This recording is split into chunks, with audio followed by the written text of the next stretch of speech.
Mari Mari Munko Taimun Pupichikelu. Eula, Askin Tuimunka, Alcutuimun, Fachimapunche, Nutramco. Hola niños y niñas. A continuación, verán y escucharán el siguiente relato mapuche del agua.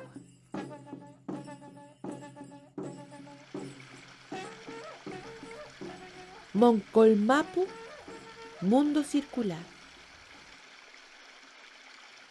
Contaban y decían que hace mucho, mucho tiempo se encontraba un pichihuentru colgado de una rama disfrutando un buen momento.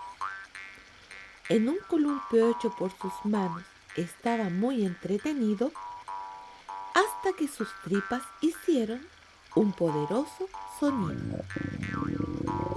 Comenzó a buscar un lugar donde dejar su gracia, pero miraba y solo veía correr el río. ¡Qué desgracia!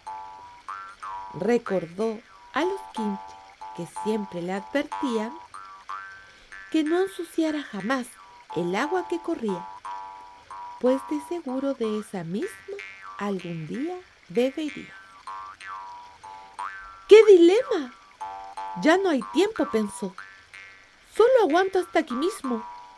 Ya se viene la explosión. Después de este percance, llegó el atardecer y recordó algunas labores que le quedaban por hacer. Apenas entró a la ruca, su ñuque lo llamó. Le pasó un cántaro de greda. ¡Trae el agua!, le ordenó. Mientras el cántaro en el río se disponía a llenar, vio flotando un mojoncito que en su agua fue a parar. ¡Qué desastre asqueroso! Era su propio excremento. Había seguido la corriente. ¡Vaya, qué predicamento! La hermosa tierra es una madre, Ñuquemapu, nuestro hogar.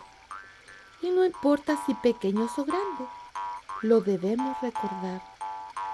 Ella siempre está girando, pues la vida es circular y todo lo que en ella tú tiras, a ti se devolverá.